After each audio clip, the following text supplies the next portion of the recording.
Hello there, guys. Welcome back to the world of football. As there was no preview for this match day, we are going to give you a review of all the games that happened this match week. The last game is just finished, and I've got all the scores up here so we can talk about all the games. First game was Brighton versus Everton. Everton got a 1-0 win. Didn't watch the game, saw the highlights. Everton win with a penalty. I'll be honest, it was a penalty, even if Brighton fans don't want to admit it, but I think it was a pen. That means Everton they're actually not far behind Tottenham Hotspur in the table, actually. They are 16th and they are 1 point behind Tottenham. So you could say they're catching up. Next, Liverpool versus Ipswich. 4-1 win for Liverpool. Pretty straightforward for Liverpool, I'd say. Ipswich getting a goal back for consolation in the 87th minute.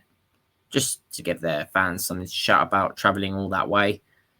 And yeah, Liverpool go. They're still 6 points clear of Arsenal as it stands. And I still think they'll win the league. But yeah, 4-1 win for Liverpool. Next, Southampton versus Newcastle. It was a 3-1 win for Newcastle. It didn't start out that way because Southampton actually went a goal up thanks to Jan Bednarek. But Isak got 2 goals and then Tonali got on the score sheet as well. First time in a while. Next, Wolves versus Arsenal.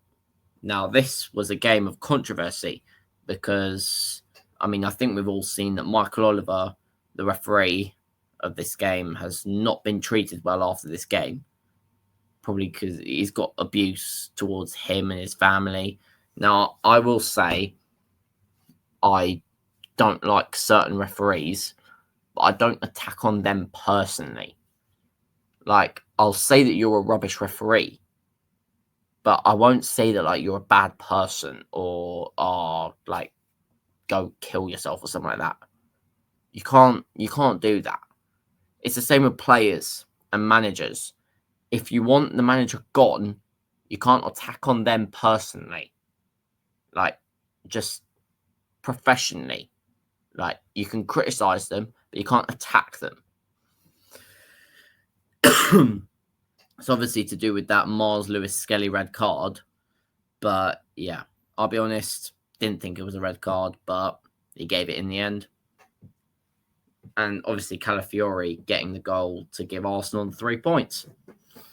Next, Bournemouth 5, Nottingham Forest 0. Now, this was a complete surprise. This was the last of the 3 o'clock kickoffs. This was a surprise. I didn't think that Bournemouth would beat Forest 5-0. I didn't even think they would win. I thought they'd draw. In my preview, which didn't get released in the end, I said a 3-3 draw.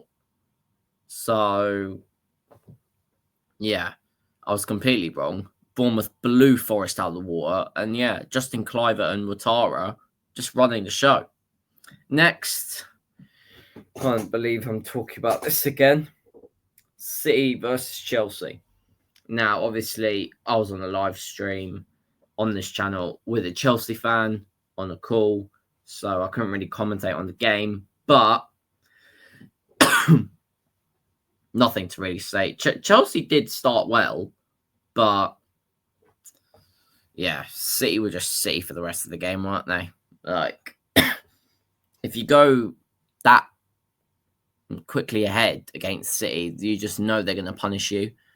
And yeah, Haaland, Foden, they just did what they had to do. Next, the Sunday games. Tottenham versus Leicester. Now, split of opinion for this one. Obviously, Tottenham lost poorly as well to a team who's fighting in relegation. Now, this is where I stand on Ange Postecoglou and Tottenham. Ange is one of the last people to be blaming here. Although he is to blame a little bit, you've got to be looking at Daniel Levy. Tottenham, look at Daniel Levy for your results. Look at Ange a little bit, but you got to put the context in there with the injuries. Obviously, injuries are a really bad excuse, but it does affect the team. And if 8 or 9 starting players are out, there's nothing that you can really do. So, but even then, I should still expect Tottenham to beat a 19th place Leicester. Like, whatever happens, you should be beating them. Doesn't matter if you've got your whole squad out. Like, when I say whole squad, I mean like your whole starting 11 out. Like, your second team, like your bench team, should be able to beat Leicester. So, yeah. Yeah. I just think Daniel Levy's to blame for Tottenham's bad form. I know it might sound stupid blaming the owner, but similar to Chelsea, it is. Chelsea, we've just got a really poor goalkeeper that just gifted City the win at the time of recording yesterday. Crystal Palace versus Brentford. Again, another complete surprise. Brentford, their away form this season has been poor. This is their second away win of the season. They've won against Southampton away and Palace away. So, yeah, I think that's their only 2 away wins this season. I just thought that Palace would win. I thought Mateta would score. He did absolutely nothing. That did nothing for my FPL team, but is what it is. Aston Villa versus West Ham. Now, again, this was another surprise. I thought Villa would win, but clearly not. West Ham got a draw out of this, which you could say is a good result for them, considering their form. But yeah, nothing to really much to say on that one.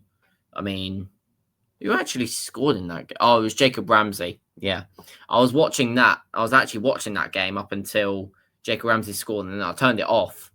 And then, yeah, the West Ham goal I didn't see. I know it was it Lucas Paqueta? Oh, I don't even know. Probably was.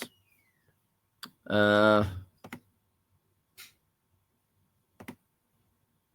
no, it was Emerson. Oh, wow. Sorry, Emerson. Done you some injustice there, didn't I? Yeah. Emerson getting the equaliser very late on as well. So, yeah. And the final one, I mean, I've just watched it. Fulham versus Man United.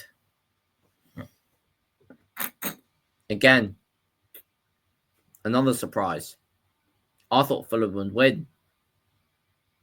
But Man United, are they back? Right, okay, now I'm getting a bit ahead of myself.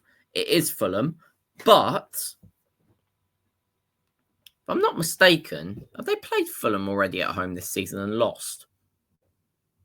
Was that last season? I can't remember now. But yeah, I think if this game was played earlier in the season, Man United probably would have lost. But this was probably the best time to play Fulham. And Man United always seem to get a result at Craven Cottage. They did it last season as well. So, yeah, they always just seem to get 3 points there. Yeah. Thank you very much for watching this review for Matchday 23 of the Premier League. Make sure you like, subscribe, and turn on notifications so you don't miss any of our great upcoming content. And I'll see you for the preview for Matchday 24 of the Premier League. So I'll see you guys then in a bit.